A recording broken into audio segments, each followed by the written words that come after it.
hair tested by a vet. It came back as an unknown hair type, which is huge.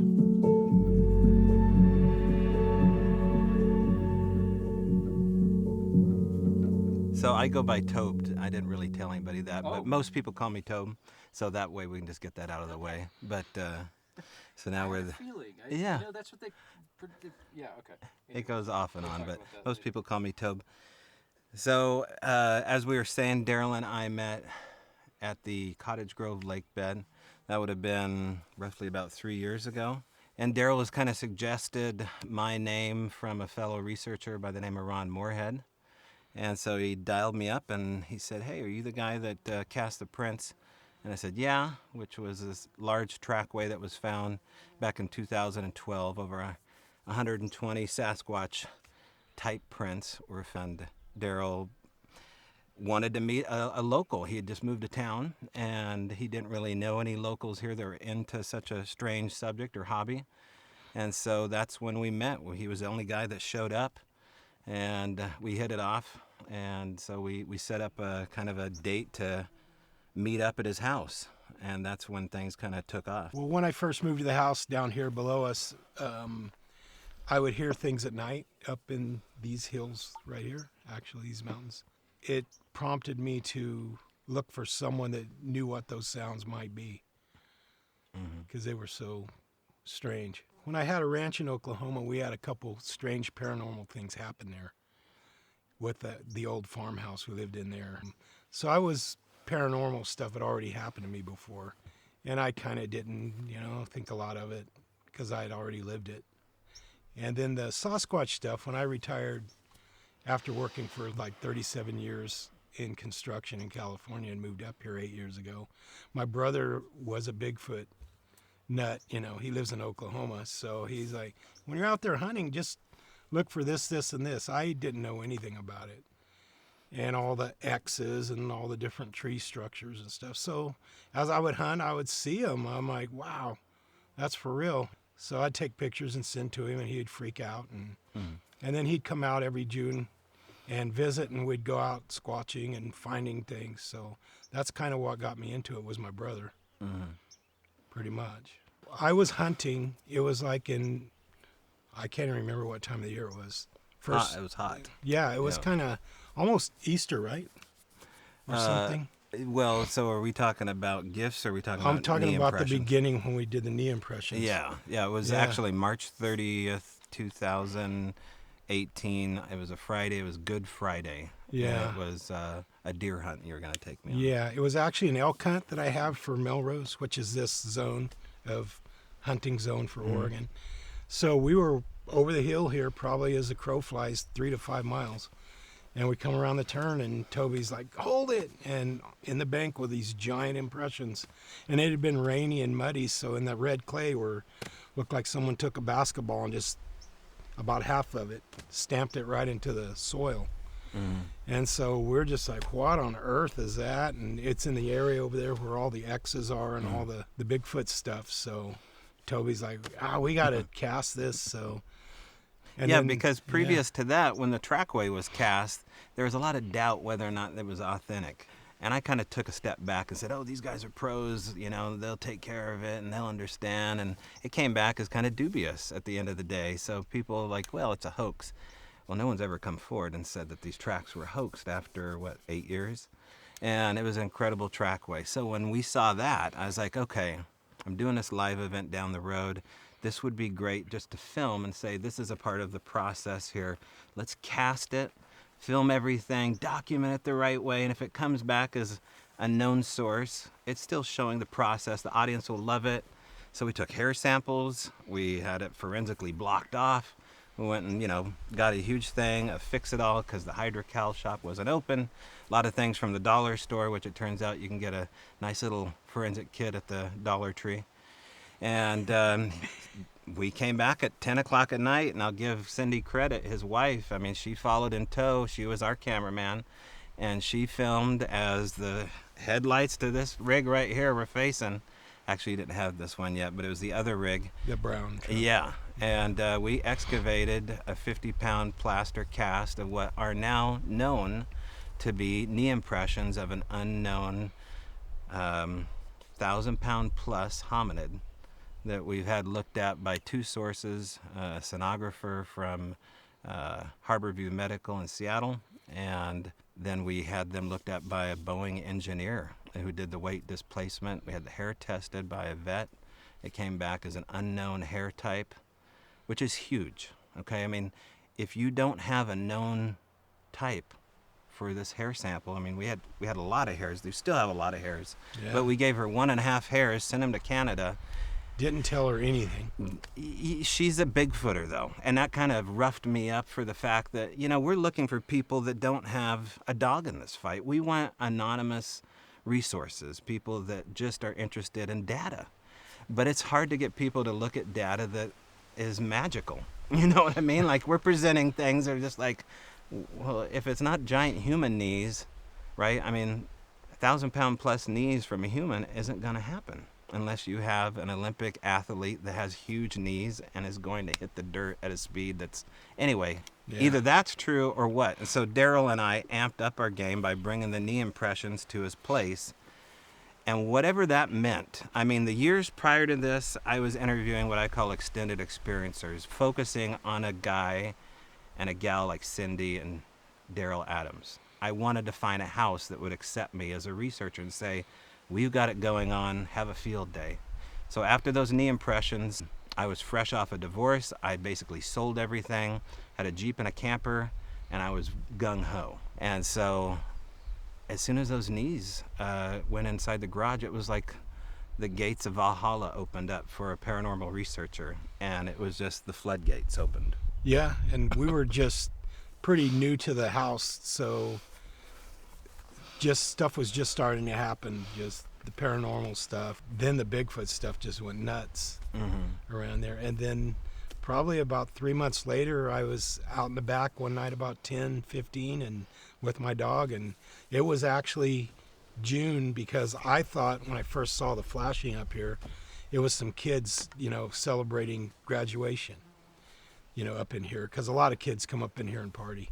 But as I started filming it, it was flashing and just going everywhere. I realized that I don't know what this is. I mean, it looked like a jellyfish turned upside down, those that glow in the dark. And it's moving. It's really, you know, I try to stabilize my cell phone just tight as I can, and you can't keep up with it. And it'll go out and come back. Right. And then that was the first time I saw it. It comes right over me and vanishes. I stood there 10 minutes. It never came back. And it's not real high up. See, it's at a lower. Extended experiencers like Darrell talk about the unusual. I mean, they live with the phenomena of Sasquatch. That's how they get their beak wet. But everything else is happening too with these experiencers. And it takes the trust of an extended experiencer for them to tell you that. But they already lived in a haunted house. I mean, they had already, and you have Native American, which I think has something to do with this as well. But because of the fact that they were just so relaxed and just kind of nonchalant about it, and they wanted people to know their name, they didn't really care about any pretenses. And Darrell just retired, and he didn't really know anybody. I didn't really know anybody down here either, because I burned some bridges with some people.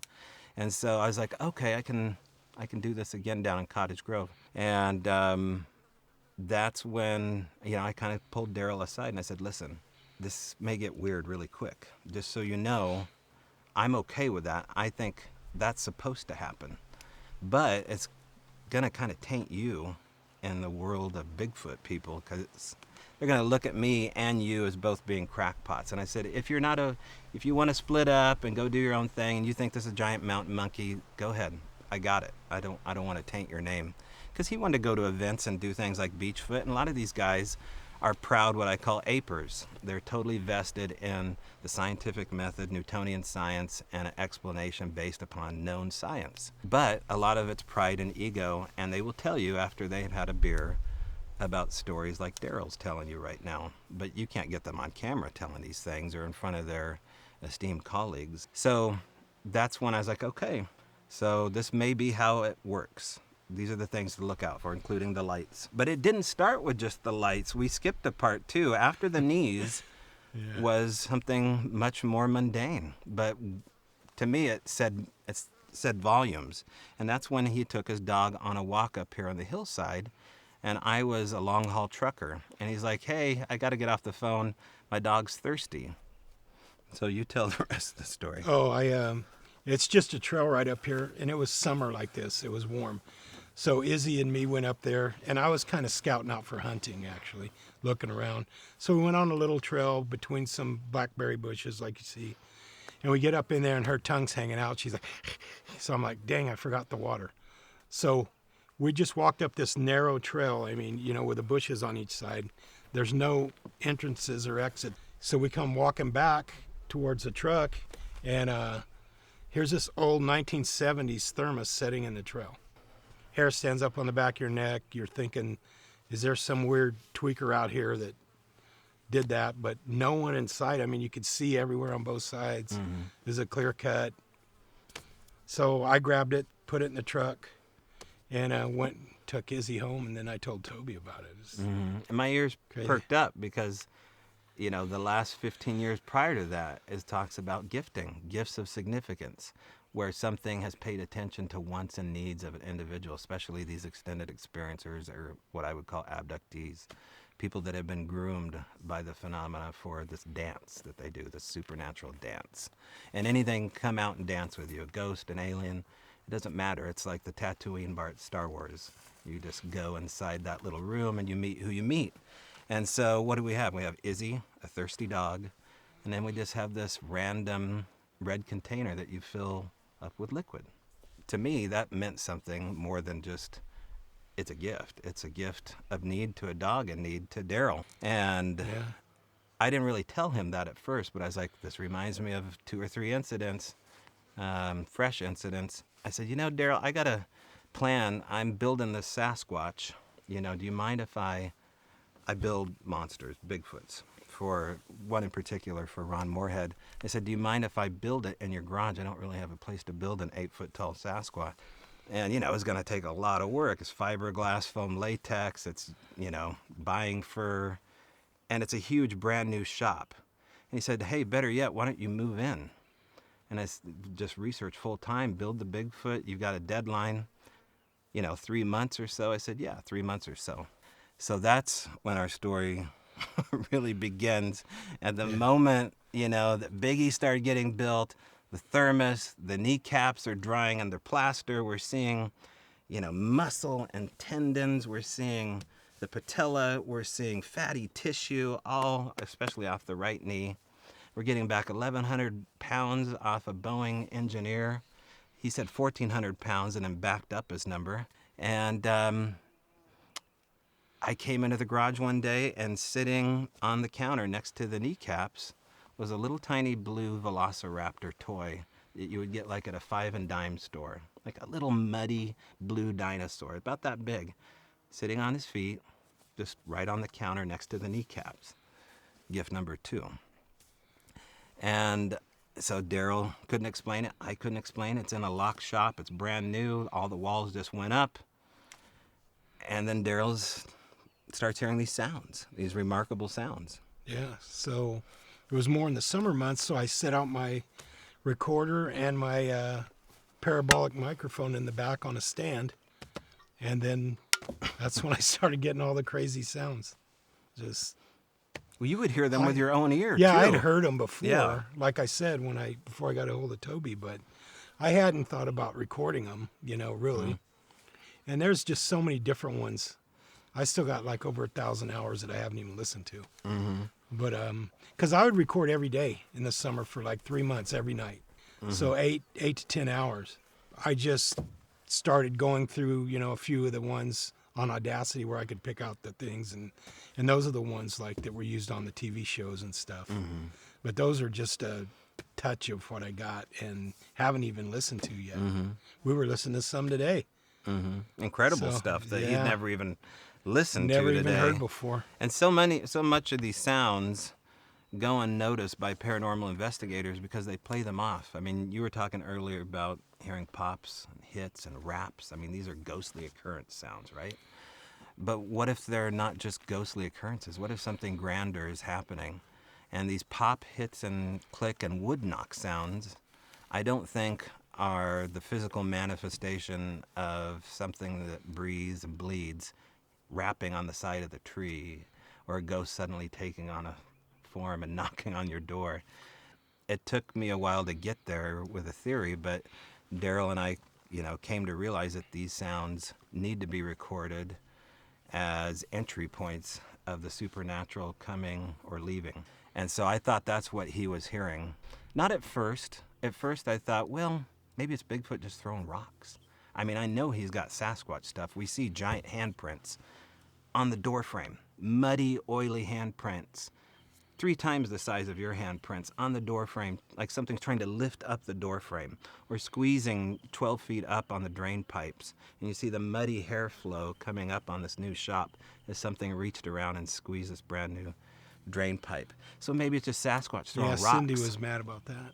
Yeah, and but I don't think it was rocks being thrown. Something greater was going on at his house, and that gets into what kind of place did Darrell live at? What kind of place did Cindy live at? What kind of place did I live at for a period of time, which is right here in a valley? You couldn't help but think of Skinwalker Ranch, which is the poster child for paranormal places where people tried to live, the Gorman residents. Well, they live at the bottom of a basin, okay? A giant dish, just like his parabolic dish where sound or energy focuses. That's where Darrell lived. He lived at the bottom of a valley in a quartz vein, right next to a spring. And if you want to find paranormal hotspots, go to a spring with a quartz vein in it. It's there. You have to wait for it to erupt, but that's where you'll get your 3 pillars of the paranormal. Power lines and rock quarries. Rock quarries are huge. Graveyards too, wilderness graveyards. But yeah, I don't know what it is about the power lines. Apers will tell you it's a food source, but we're not looking for just Bigfoot anymore. So something else is happening here. And whatever Darrell saw when he had a sighting on a power line sounded like it was doing something more than looking for a food source. So, by the way, I don't think animals actually like to go up and down power lines. I heard that they put herbicide on the power line, so animals will stay away from grazing up and down power lines. So it's not a brilliant hunting point anyway. Well, it's just over the hill here. And I was coming from Roseburg. I had a hip replacement. So about every, few months after that, I had to drive down there to the orthopedic surgeon, which I showed a picture of the knee impressions to. And him and his PA were looking at him. They go, yeah, it's a big man, and he's kind of really fat and heavy. And then I clicked on the next one, and you could see my foot in the photo. Right. They backed off, and they go, oh, my God. Right. That's what they both said. Uh-huh. They go, no. It's like, you must have the Jolly Green Giant living near you. So they were just like ecstatic over that. But anyways, I was coming back from that. And there's a way to get from 5 over the hill that's a shortcut to here. So as I'm coming up to the power lines, I slow my truck way down, roll down the window on the passenger side, because I'm hunting all the time. And I got my cell phone here in the middle. And just as I can see between the trees a little bit, I see this black thing. And so I'm kind of grabbing my cell phone, and it takes off running like the $6 million man. And at first, there's just the roadway, so it's not tall grass or anything. It's just the dirt. So this thing's just booking it at a 45-degree angle. And when it hits the taller grass, I snapped one picture as it just was hitting the grass, and it looked like it was just flying over the grass, and then it was gone down in a ravine. And it's a matter of like 4 to 5 seconds maybe, because it took me just that fast to do my phone. Mm-hmm. And that's where I saw it. And it wasn't short and squatty with no neck. It looked like a tall, thin, dark figure. Mm-hmm. Like really tall and thinner. Not the same kind of movement. Mm-hmm. It's, an animal has the lope or the kind of movement. So it's... Okay, I got that. Let's cut real quick. Okay. Yeah, like I was saying, I saw the thing take off running, and it doesn't run like a man or an animal, really. It's just... It's hard to explain because it's so fast, but it almost looks like it just skips a beat when it runs, and like airborne so fast. I can't explain it. It's just gone. And animals like a deer or, elk or whatever, a lot of times, like I heard elk, they'll start circling and then they'll go. And deer, they'll just, do their little run. Bears, boom, boom, boom, boom, boom, boom. They're just clumsy. But this thing was like a professional athlete. And it was almost like it was running so fast it couldn't catch its step. Right. It's hard to explain. It looked like it was almost flying. It was running so fast. It's hard to explain how it was. The extended experiencers, A little bit like Darrell will say that when they have witnessed a Sasquatch moving, it glides. It almost looks like it's gliding on roller skates. There's no shoulder bobbing. If you watch the Patty footage, you see the female subject walking on Bluff Creek. There's no shoulder bobbing like this. She's singular. She's turning singular too. The hips and everything are moving, but they're almost describing something supernatural. They're describing seeing something that moves so quick, it's not natural. It's like it's in fast forward on a camera or VCR. It looks like it's digitally manipulating because it's not fully there sometimes. It's in between in predator zone. It's just pixeled out of view and then it comes back in. And then the use of no sound. Things moving and running should make a tremendous sound, but a lot of times people describe not hearing them move at all, silently coming. Yeah, it's just, it almost looked like it was floating and running at the same time. The best thing I could say. I think that we've seen so much stuff now, we really go into that mode like 110% more than anyone else. Trying to think away, could a wind have blown that there? Could this have done that? You try to think in your mind, like you said, of anything. And then when you can't, it's like, wow. And then after it happens a lot of times, you're like, what can you do? You still find yourself doubting the physical, visual experience. Yeah. And it's, your mind is trying to wrap around this new world that's approached you. And it doesn't always want to do that. So you're constantly questioning it, or just you're treating as though the phenomena will be less than remarkable. And each time you do that, it's funny how it does it. A lot of times when you question it or you try to debunk it, like, oh, okay, this, rock in my living room floor that suddenly appeared must have been brought in by my little dog or something like that. Not saying that you did that, but I'm just saying you find yourself doubting these things. And this phenomena, I call it the tailor phenomena, because it tailor makes these experiences for individuals, just like a tailor-made suit.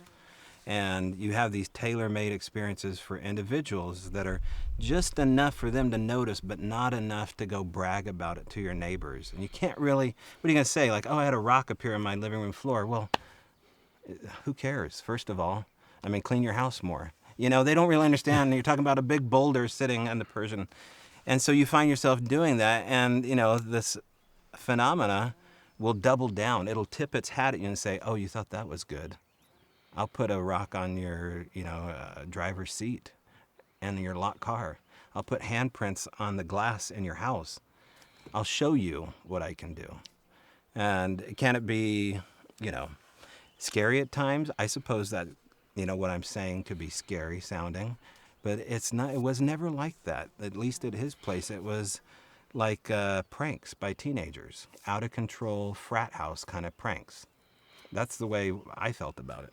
Yeah, I might have got a little bit scared sometimes when I was putting my recorder inside the shop when it was raining or something, because you go in there and, like you said, you just get this feeling that there's something there. It's heavy in there. And I went in there one time and we had a table there, and there was a pop can sitting on the table, the empty pop can. I closed the door, I'm setting up the thing, and it just felt weird, so I was trying to hurry, and here goes this can just rolling around on the table, and it hits the floor and rolls around. I dropped the thing and ran out, and my little dog wouldn't go in there. You couldn't keep her in there. She just out. You could force her to go in there, and then she'd be at the door wanting out the whole time, and then there was like 2 spots in there especially, one against the far wall, and she was just like scared to death over there by that. Like there was something there that we couldn't see. I don't know. But that was probably the most frightened I was when the can on the table started spinning, and there's no air in there. There's no wind blowing it.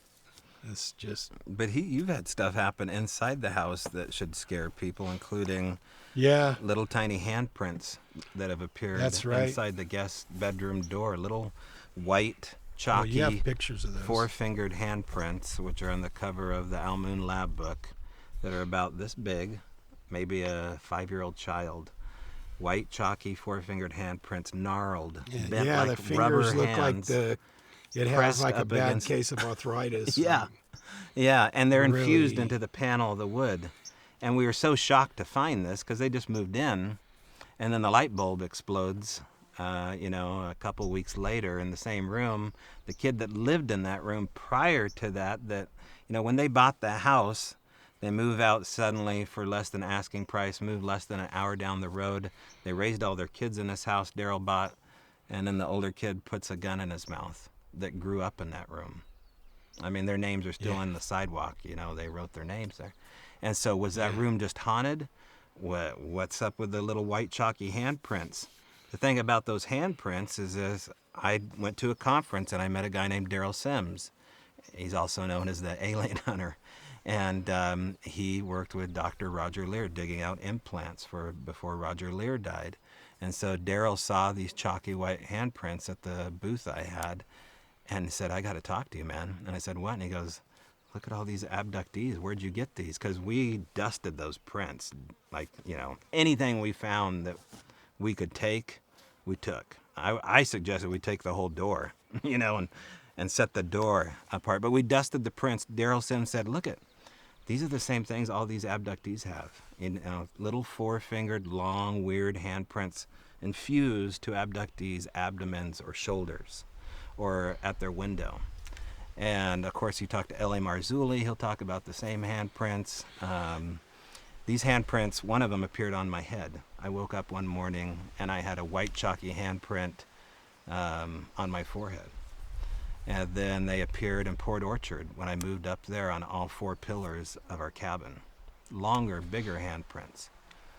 And so it wasn't just haunted. I mean, who's ever heard a ghost story about gnarled, chalky white handprints before? But maybe the kid committing suicide is linked, to what happened at this house. Maybe they have information we can't get. We tried. I've tried personally. I can't reach them. You don't know any more than you knew when you moved in there. No, not at all.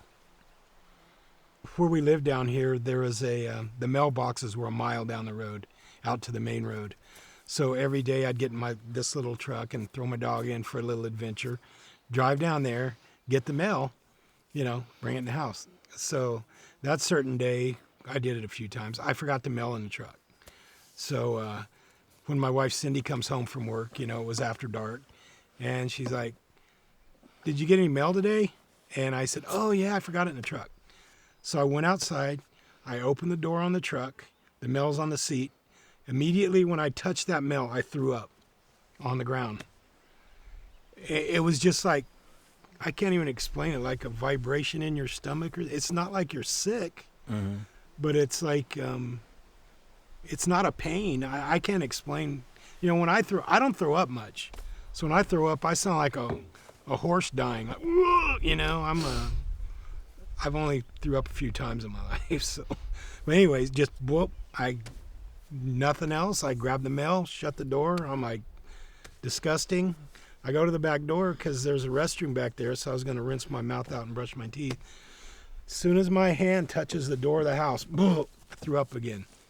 And I don't know why. It was not like you're in pain, your stomach's not upset.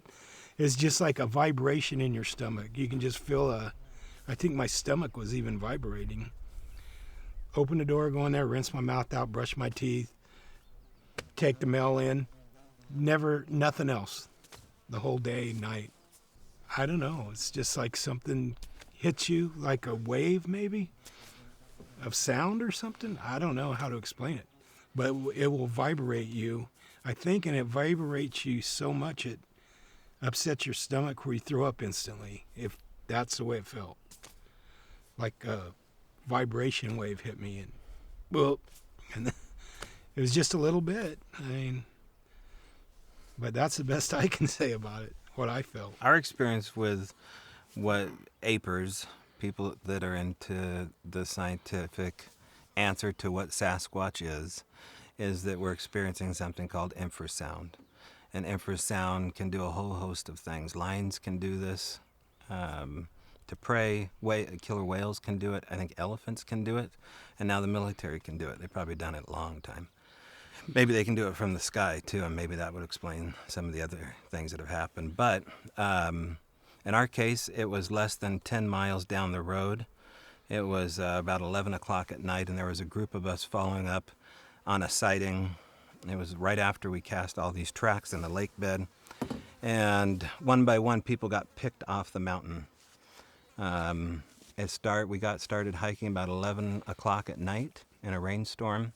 And weird excuses and weird attributes to people that worked in emergency services as training officers who have done incredible acts of, dangerous work. Started to complain about how they couldn't take another step. One of them said, "I'm going to cry." Why the hell am I going to cry? I'm going to throw up. I mean, this is a guy standing 12 inches from me, right? Dressed in recon gear that's probably pulled dead bodies out of the McKenzie River more than a dozen times. Shouldn't be scared of night hike. So I said, this may be what's happening. Try to push through it. He goes, "I can't. They want me to leave." That's what he said. They want me to go. So he put his head in his shoulder blades and ran down the mountain and grabbed his buddy, and they drove 2 hours back home, and he didn't leave the house for like 3 days. We proceeded past the point, I call it like the demarcation zone, which was near a power line, by the way, in a rainstorm. And the two witnesses I were with knew about infrasound. They were both extended experiencers and believed in the supernatural connection to this. And so we walked past this demarcation zone into the tree line. It looked like a scene out of Lord of the Rings or something. And there we go into the dark, and we walk into, well, first nothing. We walk past the demarcation zone, and we're like, what's the problem here?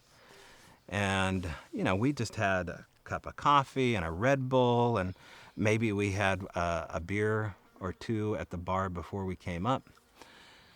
The point is, everybody was sober. And we just got done with the hike. I mean, we're full of adrenaline. And we just watch what happened here. So we get past this demarcation zone, and we walk into this wall of jello. Now, I say that, you don't see anything. It is an act of submission where you walk into a layer of submission where you are slowed down. There is no hasty move that will be had. It is quicksand that you can't see in the air, and it is thick. The air is just thick, like you're at the bottom of a pool. And I walk into it. I feel my arms slide into it. I see my buddy behind me walking normal pace with his backpack on. He slides into it. And we all comment on it, except the gal who seemed to bifurcate it and was walking parallel, unaffected. And then we slid out of it. Eventually, one of the guys got so freaked out about being put to sleep by this that that's what he said. He feels like I'm being put to sleep and they want me to get rid of my gun. That he ran down the mountain. We ran with him. And both those guys experienced a lot of stuff afterwards. It was kind of like their introductory course or initiation into the paranormal. And it wasn't all good for them. I mean, when things happen like this and you invest reason and thought and want to pursue it, your family doesn't necessarily encourage you to do it. You can't tell anybody at work. You separated yourself into the red pill life. And so there was some breakups, some divorces, some jobs lost, some serious alcoholism that happens to a lot of these guys. men are way more profoundly affected by ego and pursue the bottle way quicker than women do with this. And so the Jane Goodall approach works for a reason. They're thoughtful, feeling individuals, and I think that they can get closer to answers than men because, it gets into the story of, man's ego and how it feeds off of the ultimate power. And what we're dealing with right now is so powerful, so all-knowing, so omniscient that is godlike. I mean, we're talking about demigods of sorts. I don't know what Sasquatch is, but I can tell you what it isn't. It's not just physical, and it's connected to these other two pillars somehow. We notice a lot of people that are in the paranormal realm or in the Bigfoot world, and they're just whack. I mean, totally out there. So me personally, I haven't noticed anything different about the day that something's going to happen. Sometimes when we live down here with those power lines, it'd be a little moisture in the air and they'd just be sizzling and crackling. And then you'd hear some weird sounds like an old military airplane radio or aircraft call signals in the air. I didn't record them. I think I may have at first.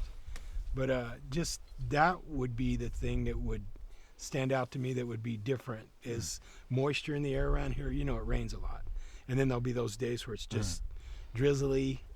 And then that hitting those power lines and you can hear them sizzling. And sometimes this thing we'd call air from nowhere would show up. It would sound like a tornado going on in the field behind us, but the wind's not blowing. Tobe experienced it a bunch of times. And then, the other people that I say, there's some people that are just off the chart, and then some people that, like us, normal, but we can't explain what's happening. It's just, don't know why it happens. Normal compared to who? And were they weird before they got into this? Did it make them crazy? Yeah. Because it can drive you mad. I mean, you're experiencing things that a psychotic person experiences. Voices in your head and things that aren't there. Okay, these things can drive a person crazy. I mean, the least of your worries is you're going to get divorced, or you're going to lose custody of your kids, or you're going to lose your job. The big worry is you're going to the nut house because this drove you nuts. And if your ego's involved, especially with fellas trying to figure out and prove it to your neighbor, I think these things love watching people go crazy at the behest of a man's ego. And I've watched a good many men fall chasing this stuff. So, but back to your question, what kind of things were happening? Liminal states are a big thing with the supernatural. So in between phases, I was going through a divorce. There's a liminal state, a transition point.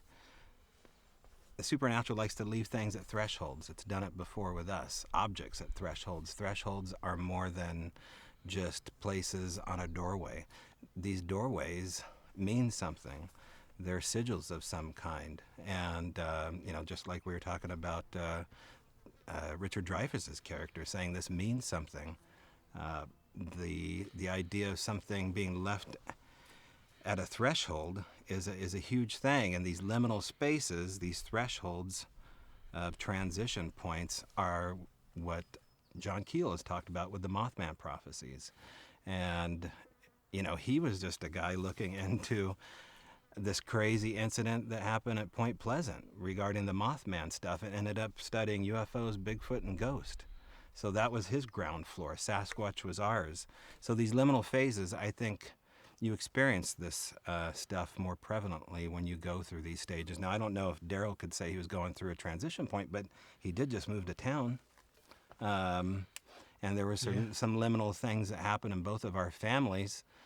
I also think that there's a price to be paid, some kind of toll that you pay with fortune when you get into this, because you're basically being invited into the secret knowledge, but there is a price that you pay. And people that have strong foundations to religion or spirituality are challenged by this supernatural because it upsets your worldview. If you are just a Protestant, a good God-fearing Protestant, and this stuff approaches you on its terms, you can't look at Scripture the same way. So there's a huge liminal point that's being initiated by the supernatural, and it likes to see how you deal with it. Because it's not just going away if you slay it in the spirit. We never were challenged by anything demonic at this property. I've heard people say that the phenomena of Sasquatch is totally demonic.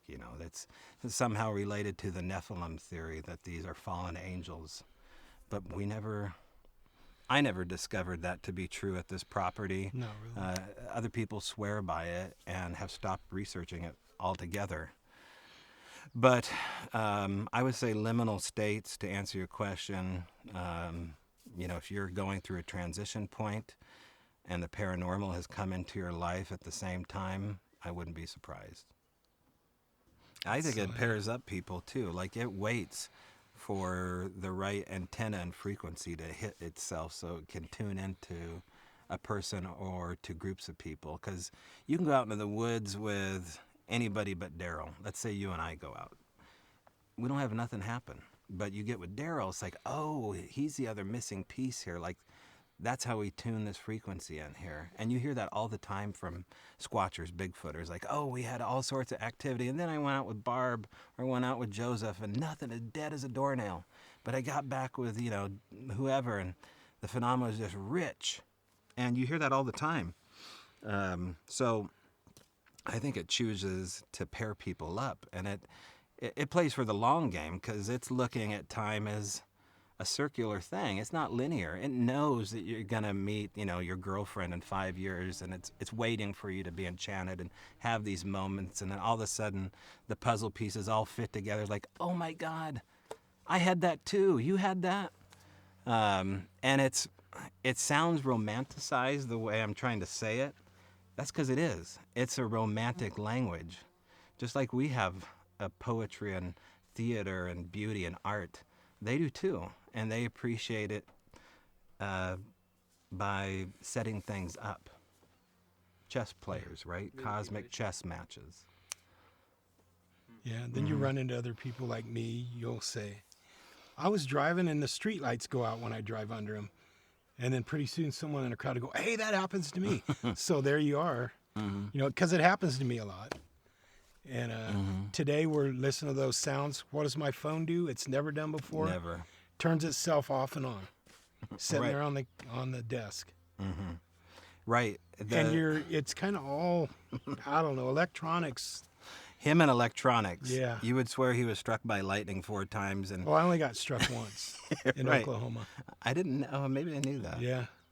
That explains the tick. It wasn't my fault. So, seriously, actually, so you really got struck by lightning? Well, what happened was I was younger and crazy, and I like to hunt. So we bought a ranch in Oklahoma. Here's all these little armadillos, and they're like just drilling holes in our yard. And my wife's like, kill those dang things, get them out of here. So I'm out here, big storm going on, and I got my shotgun. Here's the nightlight pole, with a nightlight on it, and it has the guide wire going down, which is a metal cable. So I'm seeing lightning striking around. So I walk over by the pole thinking that's going to help me. No, it didn't. So lightning strikes the pole and comes down the guide wire and just caught me in this little area and knocked me to the ground.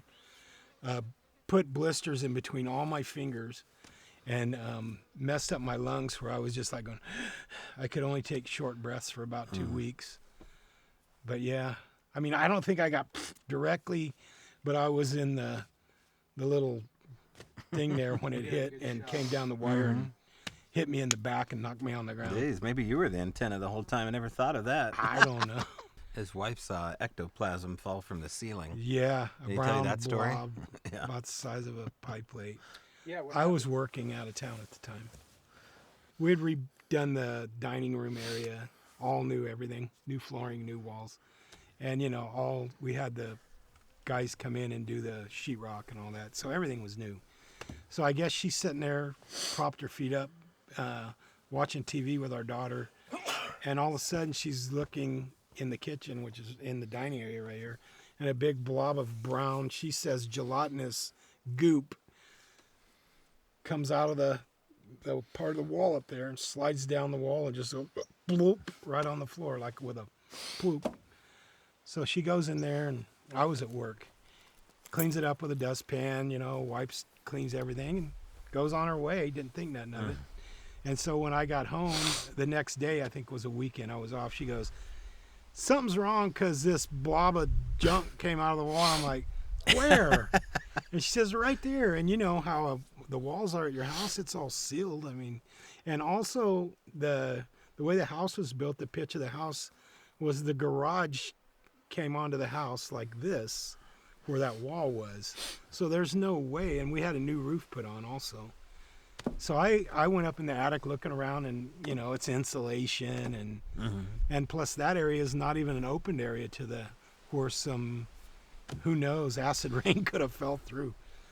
And then it's all sealed up with a sheetrock, just like at every house. So there's no way possible that could have seeped through there like that. But it goes to show you the kind of person Cindy is, and she was the skeptic of the property. Oh yeah. And she, wanted to keep her hubby busy after being retired. He'd been working all day, and you know what happens to retired guys, right? They get sick and die. And she's like, you keep working. Yeah. And you go out and get a hobby. So Yeah. that's what Darrell and I did. We basically worked as a hobby and had a lot of fun doing it. But she was the skeptic. It's just like, oh, okay, boys, what do you got now? And we're like, oh, we found this other cool thing. But she started to test it. And I said, hey, Cindy, whatever it is, it's kind of godlike. And she didn't really like that. I said, 'cause she's really religious. I was like, this has a demigod approach to it. And the story of a genie bottle is a real story. The jinn are a real thing, and you can find out a lot about the jinn through looking through, the lens of people that worship mainly through Islam and Saudi Arabia. And you go to the Middle East, they'll talk about the jinn, the genie, the wish, right? This has that commanding quality to it. It hears what you're saying. It's like Santa Claus, right? It knows when you're asleep. And I said, Cindy, you could ask for something. And so she did. She, well, first of all, she was gifted a glass heart underneath. I believe she was gifted a little tiny glass heart that you would get like at the dollar store, and it was set underneath her hummingbird feeder. Now, what's interesting is Cindy had heart surgery. Now, I didn't play that off. She did. And I said, but, Cindy, go ahead and ask for something. She goes, well, leave us a bag of money. Well, that's a pretty bold thing to ask for. Well, I had a hidden gifting area on their property, so I went down there, and there was a brand new red bag, zipped up, set at the gifting area with 3 blackberries set inside of it that hadn't even stained the plastic sheath of the cooler bag. So I said, Cindy, I don't think they exactly deal in cash. And she said, okay, how about bring us a bar of gold? Or she said, bring us gold. Well, it wasn't long. No. Darrell and I are standing on the garage, and what do we see? On the awning of his trailer, you know how you have the awning that comes out for shade? We see something gold, like shining up there in the sunlight. I think Tobe might have saw it. He goes, oh God, what's that? I go, wow, it looks like something gold. So he goes up there and gets it, and we're looking at it, and it's it's from the 1800s. It's a cartridge. It's called Peters. They were the old cartridge manufacturers in the 1800s. And it's been bent over, and it looks like a gold nugget, just sitting up there. But it's shiny gold. It's a brass rifle shell sitting at the edge of my awning. See, my trailer awning, it was hot like this, right? So the trailer awning was out 7 feet up. And it was out for 3 months, and we started to look for gifts on top of the awning. There's nothing above that awning but sky. Yeah, so we found a piece of Palo Santo wood burnt at the tip. We found carnelian stones, which you can find in the mountains here, sitting 7 feet up on top of this vinyl awning. This rifle casing was another thing. Bobber, the fishing lure? Oh, the bobber was in the ground. Oh, okay. But one of the more interesting things that happened is that we were doing a heck of a lot of recording. Darrell would record in the back, I would record in the front. I had a little Tascam DR05, set it there in the rail of the awning, go to work. And if I wasn't doing that, I was listening for audio in the trailer, outside the trailer with headphones in, amplifying my audio experience. And I would hear bipedal walking through the gravel, or I wouldn't.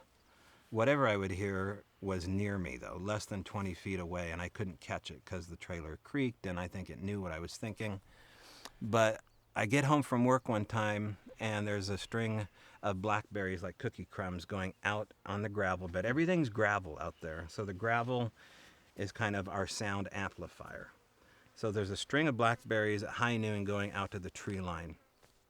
I follow up on that, grab my recorder, and I look up at the awning because I see something purple. There is a splash, a 6-inch aspiration, more than 6, it's like 12-inch long, fresh blackberry aspiration of blackberry juice 7 feet up underneath the awning, and seeds coming off of it. So something has aspirated. So I go to the audio, and what do we get? Something eating, something chewing, something slurping, and then something sneezing. And it sounds like a T-Rex sneezes, and you just hear it gulp, and I don't even think it walked away on that audio. And that part is really tough to explain to people, because how do you walk through gravel without making a sound? These things aren't totally physical all the time. They don't have to do that. They jump through whatever they jump through, like Tom Cruise maybe on a zip line. They just, are gone. And there's so much audio that Darrell was able to capture, and I was able to capture, of them popping into existence. And that's where these pops, hits, and bangs come in, because it's almost like you do with your clapper when you do a cue before camera. It's like they're setting the frame, like, okay, here comes the next shot. And then you hear a stomp. One of the more incredible ones is when the fence was bent down, the T-post. You tell that when story. we first moved there. Yeah, it has, the metal T-post like you pound in the ground. Well, the back of the fence was brand new T-post because they had just installed a new sewer system in the back, a septic. And so they put in new posts, new fencing. So we're there a few weeks, and we come out one morning, and they look like someone just folded them over, a couple of them. Like they held it here and just folded it over, and we're like, dang, did a moose fall on the fence last night? Right, wrought iron steel, forged rebar, right? And it's not like it was just bent over with a whole fence. It's just like something grabbed it here and just... Right. It's crazy. Yeah. And then Tobe asked him, what'd you say? Like, well, see, I had talked to an do extended damage or experiencer who said you need to treat them like frat boys. I think you got a group of teenagers.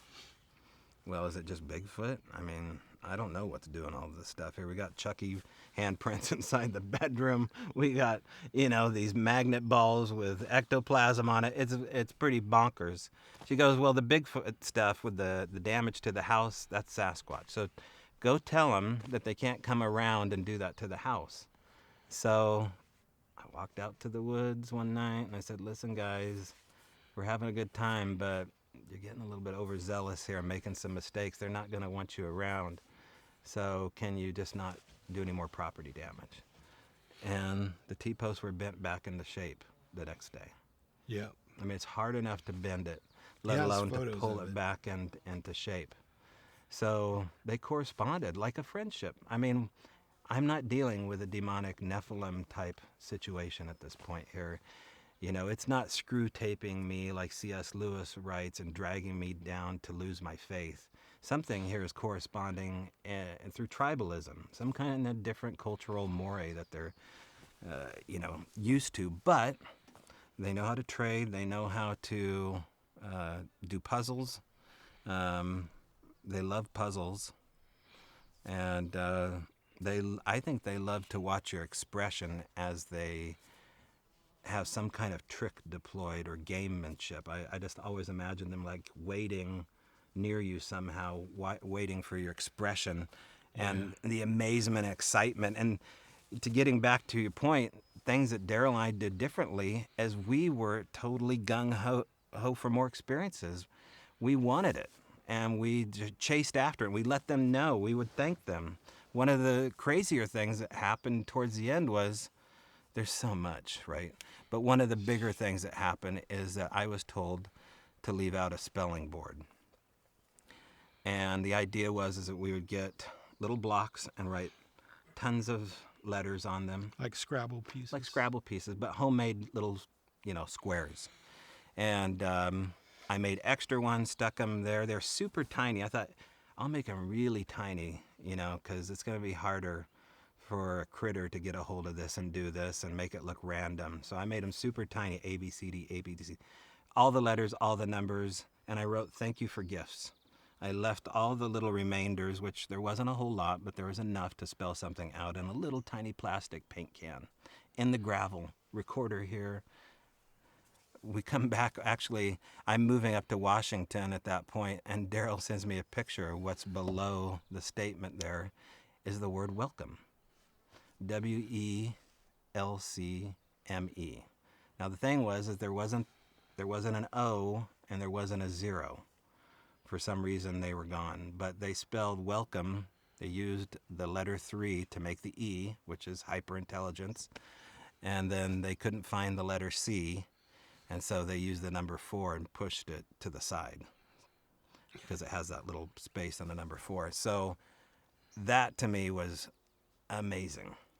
That something could even come close. I mean, if we had a chipmunk that did it, it's still pretty damn impressive. So that was incredible. And the thing down here, remember you wrote something and then they wrote Tobe, like Tobe or Toby. Oh. But they didn't have the right letters. I mean, and if we can get down to the spot, when we all learn about COVID, I come here every month to visit family. And as soon as the whole pandemic thing broke out, I came to the forest and I said, listen, hey, I don't know what you guys can do ultimately, but we're screwed right now. Like, we need some help. What can we do? We need a cure. And I think we need to meet. Let's have a face-to-face. Enough of this cloak and dagger stuff. And I spelled it out. Can we meet? Okay, on a little spelling rock I have down here. Same thing. And Darrell comes back and finds the letters Tobe, which is kind of close to Tobe. And there's a black mushroom, a dried black mushroom sitting on top of a fossil that I left up there. It's not like a mushroom. It looks like a blob of black slime. Yeah. I didn't know what it was. So we had it looked at by a mycologist. It is called black witch's butter. It is a cure for upper respiratory disease. And if ingested, it is a way for you to meet the land spirits. I didn't know what else to say, except to say, what are the chances, right? I mean, it is a plant that you can find out here, but you don't find it on top of a fossil, on top of a stump. And then everything else that happened, I mean, I have chills every time I think about it. And it's rough because you tell people, friends and family that have had their own supernatural experience, and you tell them a story like this. Even this is too sensational for the people that had the really weird shit, because now you're talking about, oh, you're unique, you're special. It wasn't me that did it. It was them, right? So that was really cool. Yeah, it was real different. The last time he was here, he had some of those little cuties, the little oranges that are tangerine kind of things. So he put a bag on that stump. Yeah. I came back, 3 or 4 days later. His gallon Ziploc was just torn open like this, just so they could get them out. Over here on the right is a pile of orange peels. And, a squirrel or whatever, they're not going to peel it had to have thumbs or whatever. Here's a pile of them here. And then you can see where it's walking away. It put another pile of where it stopped and ate some more of them. No, I mean, we didn't get this on audio, too. I was down there yesterday. I just pulled into town, went to the rock, which I'll show you guys, and sitting there is a white piece of bubble gum. Now, the last time I was here was a month ago, and I don't know who else goes down there chewing gum. I know that I chew Tic Tac, Winter Fresh gum. And most likely, they found it when I was down there after I pitched it in the woods. Now, let's say they have fantastic noses, whatever's going on here, and they found that little piece of gum in all this wilderness. I don't think so. I think they watched me spit it out, because I've made them things, constructed weavings, and left them in remote areas, and where they end up? Back on the gifting stump. Are those two things back up there again? Yeah. Oh, my God. And those were set, 600 yards away down in the forest. crazy. They know who made it, right? And this stuff will follow you home. It will I follow your was family about to home. say that. All you are marked now. I mean, Yeah. you're already doing this anyway. You're going to other places, but this is unique. And I wouldn't be surprised, since you're showing interest and you have latent ability, that you don't have something happen either here or later or when you come back, because it wants a conversation.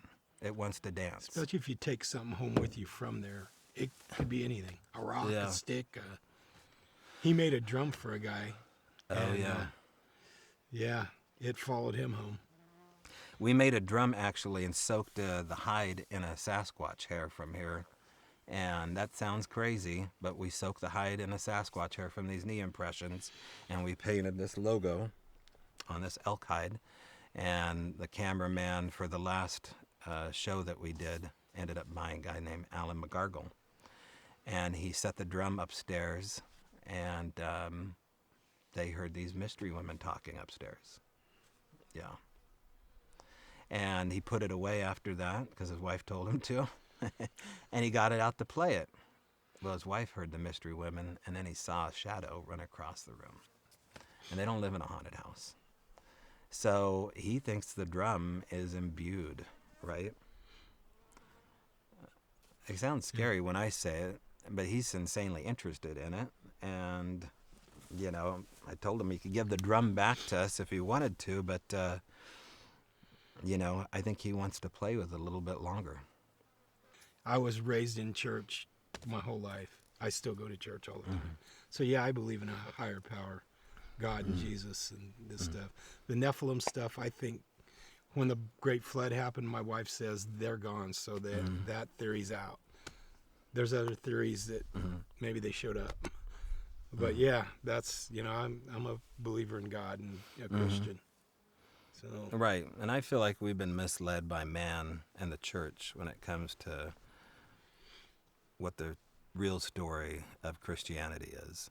And so for me, I do not fit in with Christians by any means. I would upset a whole host of Christians with my branding. But I'm equally upset and disappointed with them, and I'm okay. You know, I'm non-confrontational. It's been a little bit challenging with family, and in marriages. But I'm in a good spot where I'm happy with the answers I have, and I know I can't have all the answers to these questions, but we need to invest our time into looking to these actual miracles that happen, and not say, you know, not everything's going to be delivered to you with a minister behind it, stamp of approval, and I think some people are uncomfortable with that, but yeah, so that's how I look at it. Yeah, I think miracles happen every day. People just look past them these days because the world's moving so fast. But my religion is just based on the life and times of Jesus, you know, the Bible. So you can't go wrong with that. It's never been disproven. And plus the adage of in the days of Noah, these things will start to happen again. And what are we seeing again except prophecy starting to unfold and more supernatural transparency? And I can't let go of that. I mean, is it a great deception? Perhaps. I could see that being a possibility. I could also see the government being a part of the great deception and not so much the ETs. There's some kind of coercion going between the two. A lot of secrecy and the lack of truth, I think, is going to be our undoing. And that's why I don't mind talking about this stuff, because I'm happy with where I am with the truth. I don't have to sugarcoat it because of my ego. I've, cut a lot of ties from people that have expectations, of me going the party line, be it religious or Sasquatch. And I'm just doing my own thing, and it's led me to the top of a mountain with a bunch of flies.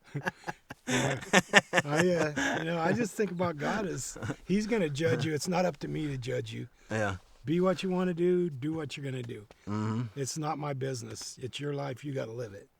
And God's going to judge us all in the end. So just, it's better to be safe than sorry when the day comes.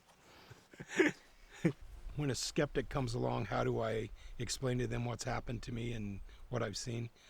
Well, I basically I have documentation, and then I've, like with Tobe and Cindy, my wife, we've all experienced things at the same time together.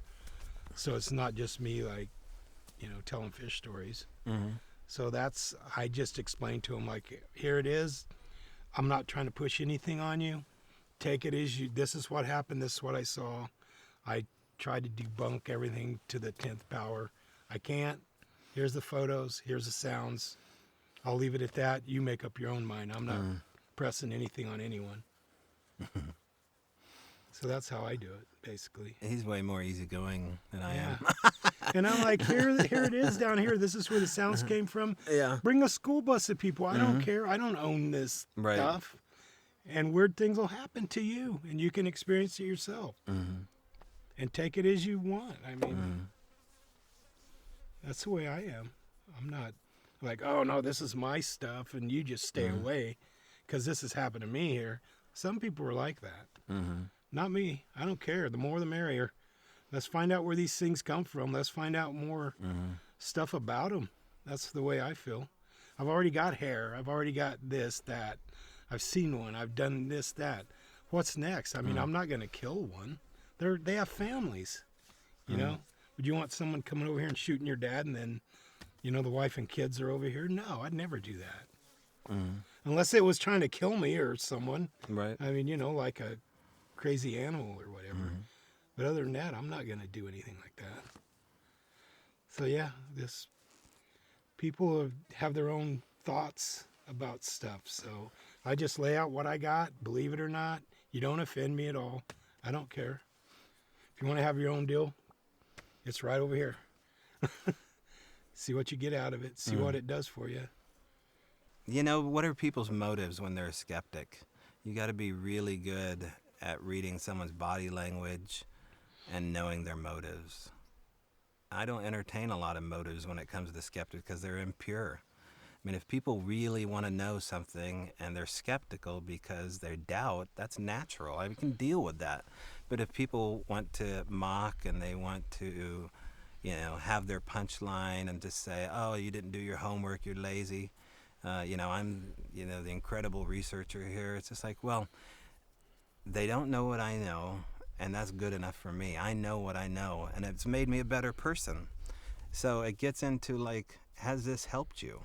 That's the better question, I think, is like, how do you become a better person with this? I feel way more enriched in life and relationships and honesty and, doing what I love. And you're not working so hard at life anymore. It's just that everything kind of falls to pieces. Now, this isn't everybody's journey. Not everybody's supposed to take the red pill. And you have to let those people go. You can't force this message down their throat. And sometimes they're skeptics, but sometimes they're a-holes. And you have to let them go because this phenomena does not tolerate a-holes.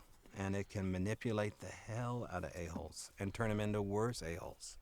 Women and men, self-proclaimed gurus or, the new age types that feel like they're spirit animal or they're guides or telling, the message of what's going on with the supernatural at a cost or a fee generally. And so you have to be wary of all those kind of places. And having a platform on a podcast, I've got pretty good at sussing out who's the genuine article, whose motives are pure. And those are the people that I allow in my life. And so I got pretty big walls up. And we wouldn't be here talking with you if I got a bad feeling. And Darrell didn't get a bad feeling because this could go a lot of different ways. We're providing our time, which is the most valuable asset that I personally have. And so for us, it's fun. It's a fun moment. And I feel like they're going to like this moment too, which is going to be cool to see what happens next. Yeah. And one thing I wanted to mention too is that this is going back to religion, which I didn't expect to bring this up, but because somehow, some way, I left this out of the audiobook, and it's a huge turning point here, and it needs to be mentioned, is that in the lake bed was an old church. Before the lake bed was a lake bed, it was a valley, and there was a church by a group of Right down here. Christians called the Hebrons. The land of Hebron, I believe, is south of Jerusalem. Still there, still a province. And if you go back into the Old Testament, you can read about the land of Hebron being the final spot the Nephilim were seen. What if? And The pioneers came across and saw a Sasquatch and said, oh my gosh, it is as was in Hebron. They're here. So they proclaim a spot out of the text of old. And you can find a road, Hebron Road here. And synchronicities around the word of Hebron coming into our life. Like he orders a baby monitor to look for ghosts in his house. Shop, you know. Right. And in the shop. And it's from the land of Hebron. It's built in Hebron, right? That's what it said right on the Amazon package. So synchronicities are huge, looking into every dark angle. I mean, obviously this can drag you in a million corners that you don't even need to look at. But I think you do need to look at them, but you have to look at them with a sense of fun and adventure and not invest everything into a theory. The Hebron's a pretty damn good theory, though, I think, to look into.